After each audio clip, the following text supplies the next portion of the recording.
Hi, this is Rajesh Sharma. కొన్ని పరిణామాలు మనం ఊహించినట్టుగానే జరుగుతూ ఉంటాయి. అఫ్ కోర్స్ కొంతమంది నమ్ముతారు, కొంతమంది నమ్మరు. అది వాళ్ళ వ్యక్తిగతమైన విషయం. బట్ నేను ఇప్పుడు చెప్పబోయేది నేను 3 నెలల క్రితం ప్రెడిక్ట్ చేసి ఒక వీడియో చేశాను. మెట్రో రైలుకు సంబంధించి 2వ దశ అనుమతులు ఎందుకు రావడం లేదు కేంద్ర ప్రభుత్వం వైపు నుంచి, ఇక్కడ జరగాల్సిన తంతు ఏమిటి అనేది.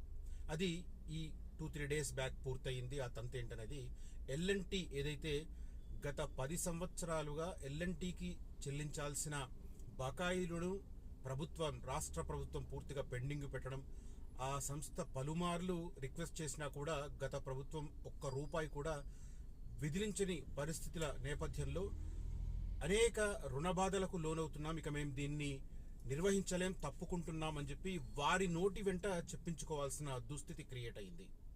దాదాపు 13,000 కోట్ల రూపాయల బకాయిలు చెల్లించాలి.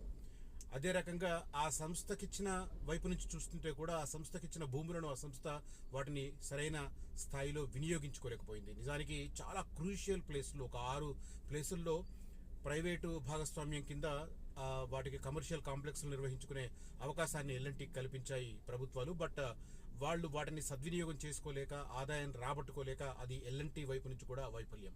ఒకటి, ప్రభుత్వం భారాన్ని ఏదైతే రుణ భారాన్ని తగ్గించే ప్రయత్నం ప్రభుత్వం వైపు నుంచి నిధులు విడుదల చేయకపోవడం ఒక తప్పిదమైతే, ఎల్ఎన్టీ కూడా వాళ్లకు కేటాయించిన కమర్షియల్ ఏరియాస్ని సరైన దారిలో వినియోగించుకోక ఆదాయాన్ని రాబట్టుకోకపోవడం ఇంకొకటి. మధ్యలో ఒక పెద్ద ఉపద్రవం వచ్చింది, మనకు తెలుసు, 2020-21 కరోనా ఉపద్రవం.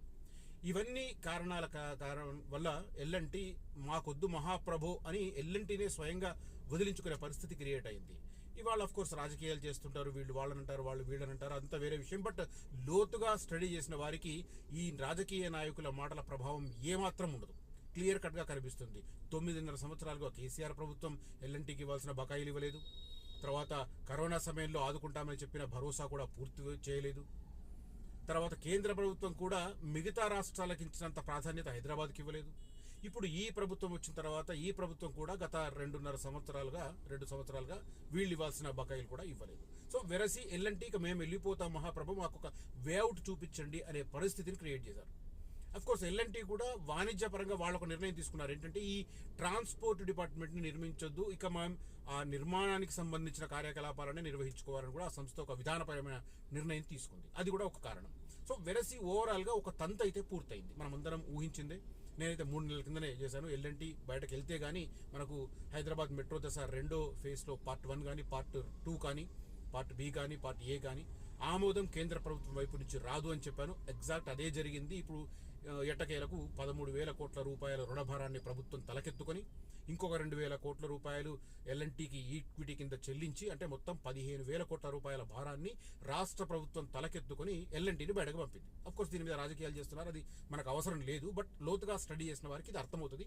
లోతుగా స్టడీ చేయకుండా కేవలం రాజకీయపరమైన వ్యాఖ్యలను, కామెంట్లను మాత్రమే ప్రాతిపదికగా తీసుకున్న వారికి మాత్రం ఎంతకూ అర్థం కాదు. ఎందుకంటే వాళ్ళు బయాస్డ్, ఎవరికి అనుగుణంగా వాళ్ళు. బీఆర్ఎస్ అయితే బీఆర్ఎస్ అనుకూలమైన వాదనలు తీసుకుంటారు, కాంగ్రెస్ అయితే కాంగ్రెస్ అనుకూలమైన వాదనలు తీసుకుంటారు, బీజేపీ అయితే బీజేపీ తమకు అనుకూలమైన వాదనలు తీసుకుంటారు. నిజానికి కేంద్ర ప్రభుత్వం పెద్దన్న పాత్ర పోషించాలంటే కొర్రీలు వేయకుండా ఆ కొర్రీల నుంచి ఎలా అధిగమించాలి అనే ఒక డైరెక్షన్ కూడా ఇవ్వాలి.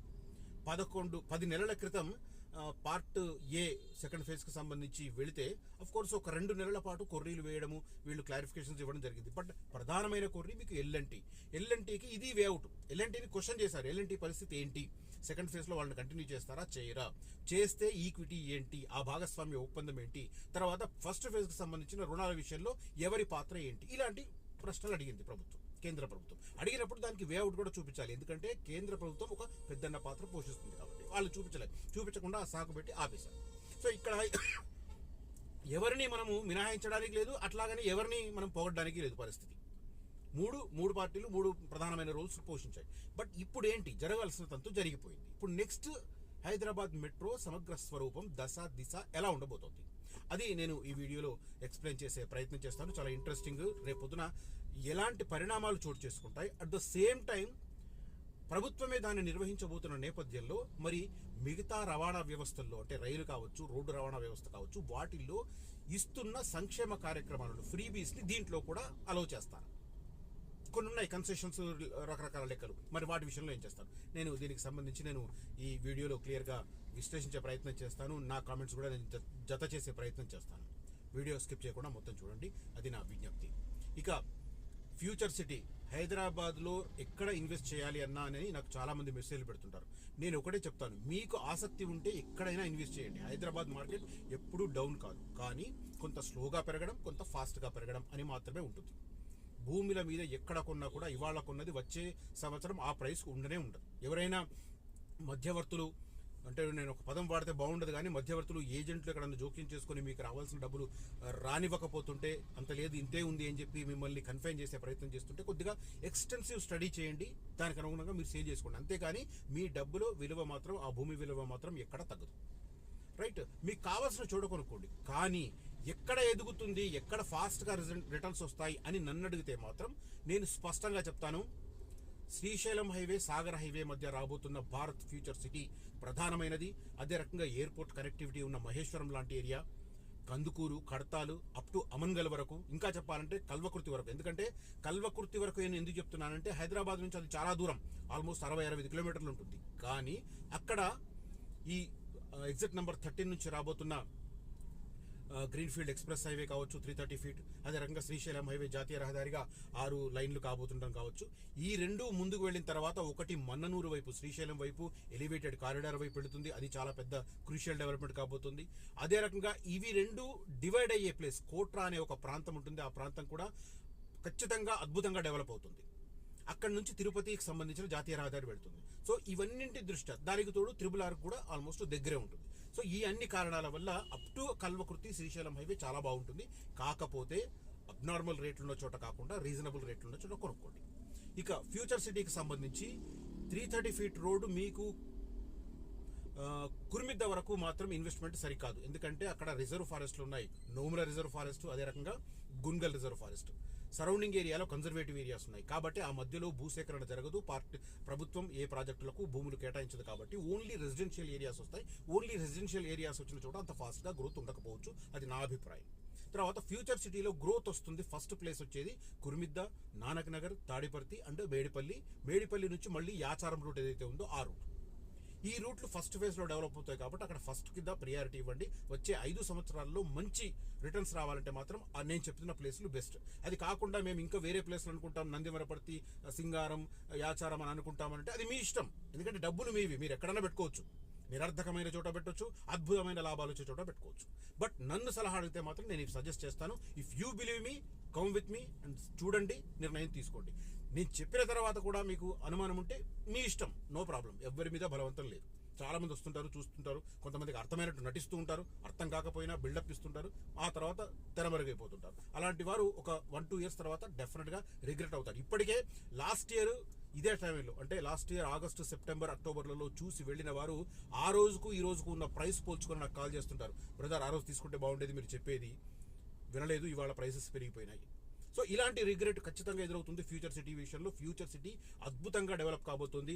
హైదరాబాద్ నుంచి అమరావతి టు అమరావతి నుంచి మచిలీపట్నం పోర్టు 12 లైన్స్ రోడ్ కావచ్చు, 330 ఫీట్ రావిరియాల నుంచి outer ring, regional ring road మీదుగా మన్ననూరు, శ్రీశైలం ఫారెస్ట్ వరకు రాబోతున్న రోడ్డు కావచ్చు, నాగార్జున సాగర్ రోడ్డు ఎక్స్టెన్షన్ కావచ్చు, అదే రకంగా శ్రీశైలం హైవే జాతీయ రహదారి ఎక్స్టెన్షన్ కావచ్చు, తర్వాత ఫ్యూచర్ సిటీలో ఇంటర్నల్ రోడ్లు, ట్రంక్ రోడ్లు లాంటివి కావచ్చు. ఇలాంటి ఇత్యాది ఇన్ని విషయాలున్న తర్వాత డెఫినెట్గా గవర్నమెంట్ ఫోకస్ కూడా ఎక్కువ ఉంది. తర్వాత రేవంత్ రెడ్డి గారికి తాన హయాంలో ఏమి జరిగింది అనేది నిరూపించుకోవాల్సిన అవసరం, అగత్యం కూడా ఉంది వచ్చే ఎన్నికల లోపల. సో ఇవన్నీ సానుకూల పరిణామాలు చూస్తున్నాను. ఫ్యూచర్ సిటీలో ఎవరైనా ఇన్వెస్ట్ చేయాలనుకుంటే మాత్రం కనిపిస్తున్న నెంబర్లో కాంటాక్ట్ చేయండి. అదే రకంగా రియల్ ఎస్టేట్ రంగం అనేది ఒక అద్భుతమైన ప్రగతికి సోపానంగా ఉంటుంది. మీకు అద్భుతమైన లైఫ్ స్టైల్ మార్చుకోవడానికి సోపానంగా ఉంటుంది. కాబట్టి ఎవరైనా రియల్ ఎస్టేట్ రంగంలో నాతో పాటు పని చేయాలనుకున్న వారు జెన్యూన్ ప్రాపర్టీస్ అమ్మి, ఏదో అడ్డగోలు వ్యవహారాలు కాదు, జెన్యూన్ ప్రాపర్టీస్ అంటే లీగల్ పరంగా ఎలాంటి సమస్యలు లేనివి, లేఅవుట్స్ పరంగా క్లియర్ కట్గా ఉన్నవి, అదే రకంగా మంచి స్ట్రాటజికల్ లొకేషన్స్లో ఉన్నవి, అభివృద్ధి కార్యక్రమాలకు స్కోప్ ఎక్కువ ఉన్నవి, అలాంటి ప్రాంతాల్లో మాత్రం సేల్ చేస్తాను. కనిపిస్తున్న నెంబర్లో కాంటాక్ట్ చేయొచ్చు, నా టీంలో చేరవచ్చు. ఇక ఫైనల్గా ఎవరైనా సాలరీ కమ్ కమిషన్ ప్రాతిపదికన సిన్సియర్గా పనిచేయాలనుకున్నాను. నాకు తెలుసు, ఎందుకంటే రియల్ ఎస్టేట్ రంగంలో శాలరీ తీసుకున్న వాళ్ళ తర్వాత ఎలా బిహేవ్ చేస్తారో నాకు తెలుసు. నా అనుభవం, నాకు 7-8 ఏళ్ళ అనుభవంలో చాలా మందిని చూశాను. ఎవరైనా సిన్సియర్గా స్ట్రిక్ట్గా పనిచేసే వాళ్ళు మాత్రం శాలరీ కమ్ కమిషన్ బేస్ మీద కలవాలనుకున్న వారు కూడా కనిపిస్తున్న నెంబర్లో కాంటాక్ట్ చేసి అధిరన్ ఆఫీస్ నాగోల్ మెట్రో స్టేషన్ దగ్గర ఉంటుంది, అక్కడ వచ్చి నన్ను కలవచ్చు సోమవారం తర్వాత ఎప్పుడైనా. రైట్, ఇక కంటెంట్ విషయానికి వస్తే నేను క్లియర్ కట్గా ఒక మాట చెప్తున్నాను. ఇప్పుడు ప్రైవేటు భాగస్వామ్యం తొలగిపోయింది, ఫండింగ్ విషయంలో క్లారిటీ వస్తుంది. రాష్ట్ర ప్రభుత్వం వాటా 30%, కేంద్ర ప్రభుత్వం వాటా 18%, అదే రకంగా 48% ఒక లోను, అంటే ఆ లోనుకు మళ్ళీ కేంద్ర ప్రభుత్వం గ్యారంటీ ఇవ్వాలి. అంటే కేంద్ర ప్రభుత్వం బాధ్యత 48 + 18 66% కేంద్ర ప్రభుత్వం బాధ్యత, రాష్ట్ర ప్రభుత్వం బాధ్యత 30%. ఆ తర్వాత ఇంకొక 4% ప్రైవేటు భాగస్వామ్యంతో ఈ కమర్షియల్ కాంప్లెక్స్లు చేయడం. సో ఈ రకమైన ఫండింగ్ ద్వారా ఈ రెండో ఫేజ్లో పార్ట్ 1 కానీ పార్ట్ 2 కానీ ప్రభుత్వం టేకప్ చేయబోతోంది. ఇప్పుడు ఏంది అంటే ఢిల్లీ రాహంగా, ఢిల్లీలో ఫస్ట్ మనకు తెలుసు 2002లో ఫస్ట్ టైం ఢిల్లీలో మెట్రో స్టార్ట్ అయింది. ఢిల్లీ మెట్రో స్టార్ట్ అయిన తర్వాత 2010లో హైదరాబాద్కు సంబంధించిన మెట్రో ప్రాతిపదిక మొదలైంది. 13లో ఒప్పందాలు జరిగాయి.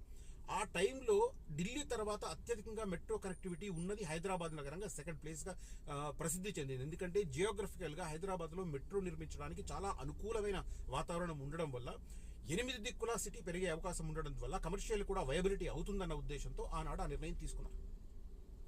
కానీ ఆ తర్వాత ప్రభుత్వాలు మెట్రోకు సంబంధించి సరైన దృష్టి సారించకపోవడం, కేంద్రాన్ని ఏది అడగొద్దు అన్న ఒక భేషజానికి రాష్ట్ర ప్రభుత్వం పోరడం వల్ల మనం ఇప్పుడు 9వ ప్లేస్కు పడిపోయాం మెట్రో రకంగా. మన తర్వాత ప్రారంభమైన ముంబై కావచ్చు, బెంగళూరు కావచ్చు, ముంబైకి మెట్రో నిర్మించాలంటే ఎంత సమస్య అంటే అంత సమస్య జియోగ్రఫికల్గా. కానీ ముంబై కూడా బాగుంది. బెంగళూరు, చెన్నై, అహ్మదాబాద్, కోల్కతా ఇవన్నీ హైదరాబాద్ దాటి వెళ్ళిపోయాయి. ఇప్పుడు 9th ప్లేస్లో ఉంది మెట్రో పరంగా హైదరాబాద్. ఇది దుస్థితి. కారణం ఎవరనేది ఎవరికి బుర్ర పెట్టి ఆలోచిస్తే తెలిసిపోద్ది. పైకి ఎన్ని మాట్లాడొచ్చినా కూడా లోపల తెలుస్తుంటుంది కారణం ఏందనేది. ఓకే, వాటాల బదిలీపై హెచ్ఎంఆర్ ఇది దృష్టి అయిపోయింది. నేను చెప్పాను కదా, వాటాల బదిలీకి సంబంధించి రెండో దశపై తొలగింది ప్రతిష్టంభన. ఇప్పుడు జరగబోతున్న పరిణామాలను దృష్టిలో పెట్టుకొని దేశ రాజధానిలో ఎలా జరుగుతుందనే విషయంలో, దేశ రాజధానిలో అత్యంత వేగమైన ప్రజా రవాణా వ్యవస్థగా ఢిల్లీ మెట్రో నిలిచింది. ఢిల్లీ, గురుగావ్, నోయిడా, ఘాజియాబాద్, ఫరీదాబాద్, బహదూర్గఢ్ తదితర నగరాలను కలుపుతూ మెట్రో రైళ్లు సేవలందిస్తున్నాయి. 2002లో ఢిల్లీ మెట్రో ప్రాజెక్టు పనులు ప్రారంభమయ్యాయి. దశల వారీగా మెట్రో విస్తరణ చేపట్టారు. ప్రస్తుతం 10 లైన్లలో 450 కిలోమీటర్ల వరకు మెట్రో రవాణా సదుపాయం ఢిల్లీలో ఉంది, దేశ రాజధానిలో. ఆ తర్వాత దీనికి సంబంధించి కూడా ఇంటర్నేషనల్ రికగ్నిషన్లో వచ్చింది. ఢిల్లీకి సంబంధించి యునైటెడ్ నేషన్స్ అంతర్జాతీయ గుర్తింపు కూడా ఢిల్లీ మెట్రో రైలుకి వచ్చిన పరిస్థితి అంత అద్భుతంగా ఉంది. నేను 2006 అనుకుంటాను ఫస్ట్ టైం ఢిల్లీలో మెట్రో ఎక్కింది. పెద్ద గణేష్ విగ్రహం ఉంటుంది, మన ఆంజనేయుని విగ్రహం ఉంటుంది. ఆ స్టేషన్ నేను ఫస్ట్ ఎక్కిన మెట్రో బాగా గుర్తుంది నాకు. అది హనుమాన్ గడి ఏదో ఉంటుంది ఆ స్టేషన్ పేరు. ఆ తర్వాత అండర్ గ్రౌండ్లో ఆ Chandni Chowk under ground station కానీ ఎక్స్ట్రాడినరీ. ఎంత కన్ఫ్యూజ్ అవుతామని అంత కన్ఫ్యూజ్ అవుతాం. బోర్డులు 4 సార్లు చూసుకోకపోతే అర్థం కాదు. సో అలా అంత ఫాస్ట్గా ఎక్స్పాండ్ అయింది ఢిల్లీ మెట్రో. అదే పురోగతి మన హైదరాబాద్కి ఛాన్స్ ఉండింది, కానీ ప్రభుత్వాల రకరకాల ఇష్యూస్ వల్ల అది ఆగిపోయింది. ఇప్పుడు తాజా పరిణామాల నేపథ్యంలో రెండో దశ మెట్రోపై నెలకొన్న ప్రతిష్టంభనకు పరిష్కారం లభించింది. రెండో దశ ప్రాజెక్టును ప్రభుత్వమే చేపట్టనున్న సంగతి తెలిసిందే. మొదటి దశ మార్గాలు కూడా ప్రభుత్వం చేతికి రానుండడంతో మొదటి రెండో దశల మధ్య సమన్వయం సుగమమైంది. మెట్రో రెండో దశ ఏ భాగంలో 76.4 కిలోమీటర్లు, బి భాగం కింద 3 కారిడార్లలో 85 కిలోమీటర్ల వరకు విస్తరించనున్నారు. ఈ మార్గాలపై ప్రభుత్వం 2 దఫాలుగా కేంద్రానికి డిపిఆర్లు అందజేసింది. కానీ ఎల్ఎన్టీకి సంబంధించిన సమస్యలు రావడంతో అది పెండింగ్ పడింది. ఇప్పుడు ఎల్ఎన్టీ విషయంలో క్లారిటీ, ఎల్ఎన్టీకి ఎగ్జిట్ చూపించారు కాబట్టి ఇప్పుడు ఆ పరిష్కారం లభించిన నేపథ్యంలో కేంద్రం నుంచి అనుమతులు లభించే అవకాశం ఉన్నాయి. ఆ తర్వాత పూర్తి స్థాయిలో రాష్ట్ర ప్రభుత్వమే దీన్ని చేపట్టబోతోంది అనేది పూర్తిగా హస్తిన తరహాలో, అంటే ఢిల్లీ తరహాలోనే హైదరాబాద్ మెట్రో రైల్ లిమిటెడ్ నిర్వహణ జరగబోతోంది అనేది ప్రధానంగా మనకు కనిపిస్తున్న పరిస్థితి. ఇక ఇంకొక హైలైట్ కూడా ఉంది. జైపూర్ తర్వాత హైదరాబాద్ మెట్రోనే ఒక ఐడెంటిఫికేషన్ రాబోతుంది. ఏంటంటే మిగిలిన రాష్ట్రాల్లో కేంద్ర రాష్ట్రాల సంయుక్త భాగస్వామ్యం. ఆదాయం రాబట్టడంలో ఎల్ఎన్టీ విఫలం. భూములు సరే అది వేరే విషయం అనుకోండి, ఇందాక నేను చెప్పిన పాయింట్లే. ఆదాయం కోసం కమర్షియల్ కాంప్లెక్స్లు, కమర్షియల్ భూములు ఉన్నా కూడా సరైన వాడుకోలేకపోయిందని చెప్పి దీనిలో మెన్షన్ చేసిన పరిస్థితి. సరే, అది ఎవరి వైఫల్యం ఏంది అనేది పక్కన పెడితే ఇప్పుడు ప్రస్తుతం జరగబోతున్న దానికి నేను ఇందాక ఫండింగ్ చెప్పాను. 30% ఫండింగ్ రాష్ట్ర ప్రభుత్వానికి, 18% ఫండింగ్ కేంద్ర ప్రభుత్వానికి. అదే రకంగా 48% ఫారిన్ లోన్కు కేంద్ర ప్రభుత్వం గ్యారంటీ ఉండాలి. ఆ తర్వాత 4% పీపీపీ మోడల్లో తీసుకోవాలి. ఇది మొత్తం ఫండింగ్కి సంబంధించిన వ్యవస్థ. ఇప్పుడు కేంద్ర ప్రభుత్వం అనుమతి తెలపడంలో ఈ రెండు 66% క్రూషియల్. ఎందుకంటే 18% కేంద్ర ప్రభుత్వం ఫండింగ్ ఇవ్వాలి, ఆ తర్వాత 48% ఫారిన్ రుణానికి సంబంధించి కూడా కేంద్ర ప్రభుత్వం గ్యారంటీ ఇవ్వాలి. ఈ రెండు జరిగితే హైదరాబాద్ మెట్రో దశ పార్ట్ 1 మాత్రం ఇమ్మీడియట్గా పట్టాలకే అవకాశం ఉంది. ఎందుకంటే రెండింటికి సంబంధించి 10 నెలల క్రితం అంచనా, ఆ తర్వాత 4 నెలల క్రితం అంచనాలు చూసుకుంటేనే దాదాపు 44,000 కోట్ల రూపాయలు కావాలి. 44,000 కోట్ల రూపాయలు నాకు తెలిసి ఇప్పుడు ఈ 10 నెలల కాలంలో పెరిగింది కాబట్టి ఇంకొక 2-3 వేల కోట్లు పెరిగే ఉంటుంది. దాంట్లో 30% అంటే ఉదాహరణకు రౌండ్ ఫిగర్గా 45,000 కోట్లు అనుకుంటే 15,000 కోట్ల రూపాయలు రాష్ట్ర ప్రభుత్వం భావించాలి. 30% ఆల్మోస్ట్ అరౌండ్ అనుకోండి 14,000 చిల్లర అవుతుంది. ఓకే, ఇంకా పెరిగితే ఇంకా బాధ్యత పెరుగుతుంది. కేంద్ర ప్రభుత్వం వాటా అదొక, ఆ తర్వాత 48%, ఆల్మోస్ట్ 50% ఉంటుంది. సగం 45 అంటే దగ్గర 22,000 కోట్లు ఫారిన్ రుణం రావాలి. ఇవన్నీ పూర్తయితే అప్పుడు క్లియర్ కట్గా వెళ్తాయి. జైపూర్ మెట్రో రైలు మాత్రమే రాష్ట్ర ప్రభుత్వం అధీనంలో ఉంది. ఢిల్లీ, ముంబై, కోల్కతా, పూణే, నాగ్పూర్, బెంగళూరు మెట్రో రైలు ప్రాజెక్టులన్నీ కేంద్ర రాష్ట్ర ప్రభుత్వాల షేరింగ్తో నడుస్తున్నాయి. కేంద్రం వాటా 20%, రాష్ట్రం వాటా 20%, మిగిలిన 60% నిధులను రుణం ద్వారా సమీకరించినట్టుగా చెబుతున్నారు అనేది దానికి సంబంధించి. జైపూర్ తరహా ఇప్పుడు రాష్ట్ర ప్రభుత్వం పూర్తి స్థాయిలో టేకప్ చేస్తుంది. ఎందుకంటే ఎల్ఎన్టీకి సంబంధించిన వాటా కూడా రాబోతున్న నేపథ్యంలో. అయితే ఇక్కడ సమస్య ఏంటంటే పూర్తి స్థాయిలో రాష్ట్ర ప్రభుత్వమే నడిపిస్తే ఇప్పుడు మనకు బస్సుల్లో బస్ పాస్లు, తర్వాత ఇప్పుడు మనకు హైలైట్ తెలంగాణలో ఏంటంటే మహిళలకు ఫ్రీ, తర్వాత స్టూడెంట్స్కి కన్సెషన్లు, ఆ తర్వాత ఓల్డ్ ఏజ్ వాళ్ళకి కన్సెషను, జర్నలిస్టుకు కన్సెషను. ఇంతకాలం జర్నలిస్టులు దాంట్లో కన్సెషన్ ఇమ్మని అడిగితే అది ప్రైవేటు భాగస్వామ్యం కాబట్టి మేము ఇవ్వలేమని చెప్పింది. ప్రభుత్వం తెలుసుకుంటే ఇచ్చే ఛాన్స్ ఉన్నా కూడా ఇవ్వలేమని చెప్పింది. బట్ ఇప్పుడు అవన్నీ కన్సిడర్ చేయాలి, ఎందుకంటే ప్రభుత్వం చేతిలో ఉంది కాబట్టి. నయానా భయాన్ని ఇప్పుడు ఆర్టీసీకి విపరీతమైన బిల్స్ పే చేస్తుంది. నిజానికి ఒకవేళ రాష్ట్ర ప్రభుత్వం డబ్బులు కనుక చెల్లించకపోతే ఆ మహిళలకు ఇస్తున్న ఫ్రీ సౌకర్యం ఏదైతే ఉందో దానివల్ల ఆర్టీసీ అతి గతి లేకుండా దురదృష్టమైన, దుర్భరమైన, అత్యంత దరిద్రమైన పరిస్థితికి పడిపోయే అవకాశం ఉంది. కానీ ఆ పరిస్థితి రాకుండా ప్రభుత్వం ఫస్ట్లో రెగ్యులర్గా ఇచ్చారట, ఈ మధ్య పెండింగ్ ఉన్నాయని చెప్పి అంటున్నారు. ఫస్ట్లో 2023 డిసెంబర్లో అది స్టార్ట్ అయినప్పుడు ఫస్ట్ ఒక 5-6 నెలలు రెగ్యులర్గా నెలకు ఎంత అవుతుంటే అంత జీరో టికెట్లు ఎంత వాల్యూ అయితే అంత ఇచ్చిస్తారు. ఆ తర్వాత మెల్లిమెల్లిగా పెండింగ్ పడుతుంది. ఇప్పుడు ఎవరో చెప్తున్నారు 650 కోట్ల దాకా ఆర్టీసీకి పెండింగ్ ఉంది ప్రభుత్వం అని చెప్పి. సో అదే రకంగా ఇతర కన్సెషన్స్ కూడా చాలా ఉన్నాయి. స్టూడెంట్స్ పాసులు కావచ్చు, ఓల్డ్ ఏజ్ వాళ్ళకి ఇచ్చినవి కావచ్చు, జర్నలిస్టులకు ఇస్తున్నవి కావచ్చు, తర్వాత ఆర్టీసీ స్టాఫ్కి ఇస్తున్నవి కావచ్చు, రకరకాల ఇష్యూస్. సో ఇప్పుడు మెట్రో కూడా పూర్తి స్థాయిలో ప్రభుత్వం దగ్గరికి రాబోతుంది. మరి ఆ సంక్షేమ కార్యక్రమాలను మెట్రోలో కూడా అనుమతిస్తారా? అనుమతిస్తే మెట్రో పరిస్థితి ఏంటి? అనుమతి ఇవ్వకపోతే ప్రభుత్వంని ఎవరైనా క్వశ్చన్ చేస్తే ఏం సమాధానం చెప్తారు? మాది కాదని చెప్తారా? చెప్పలేరు కదా, ఎందుకంటే పూర్తి స్థాయిలో ప్రభుత్వం తీసుకుంది కదా, మరి బుకాయించలేరు కదా. తర్వాత రైల్వేల్లో కూడా కొన్ని ఉన్నాయి, రైల్వేల్లో కూడా కన్సెషన్స్ అవి ఉన్నాయి. ఎందుకంటే రైల్వే అండ్ రోడ్డు రవాణా సంస్థలు ప్రభుత్వం మధ్యలో నడుస్తున్నాయి కాబట్టి వాళ్ళు ఇచ్చారు. మరి ఇప్పుడు మెట్రో కూడా పూర్తి స్థాయిలో రాష్ట్ర ప్రభుత్వం చేతికి రాబోతుంది. మరి వీళ్ళు కూడా ఇస్తారా ఇవ్వరా? ఇస్తే మాత్రం ఆల్రెడీ రుణాల బాధలో ఉంది కాబట్టి ఇంకా ఇప్పుడు ఏదైనా కన్సెషన్ ఇచ్చినప్పుడు ఆ కన్సెషన్కు సంబంధించిన బరువు బాధ్యతలను ప్రభుత్వం భరించాలి. ఎందుకంటే ఇచ్చేది పొలిటీషియన్స్, అధికారంలో ఉండేది పొలిటీషియన్స్. వాళ్ళు ఇచ్చిన హామీల కోసం ఆయా సంస్థలను పూర్తిగా మట్టుపెట్టడం కరెక్ట్ కాదు కదా. సో ఆ విషయంలో ఎలాంటి నిర్ణయం తీసుకుంటారనేది కూడా చాలా ఇంట్రెస్టింగ్గా కనిపిస్తుంది. ఇది ఓవరాల్గా మెట్రో రైలుకు సంబంధించి జరగబోతున్న పరిణామాలకు సంబంధించి కొంత ఇన్ఫర్మేషన్, నా కామెంట్స్, అదే రకంగా విశ్లేషణతో కూడిన ఈ వీడియోను మీకు అందిస్తున్నాను. ఒకవేళ ఈ వీడియో కంటెంట్ నచ్చితే ఈ వీడియోను లైక్ చేయడంతో పాటు పక్కనే హైప్ బటన్ దయచేసి నొక్కండి, నన్ను ఎంకరేజ్ చేయమని విజ్ఞప్తి చేస్తున్నాను. అదే రకంగా ఇన్వెస్ట్మెంట్ యాంగిల్లో ఆలోచిస్తున్న వారు కూడా కనిపిస్తున్న నెంబర్లో కాంటాక్ట్ చేయవచ్చు, నన్ను కలవచ్చు. Thank you so much for watching this video. Signing off, Rajesh Sharma.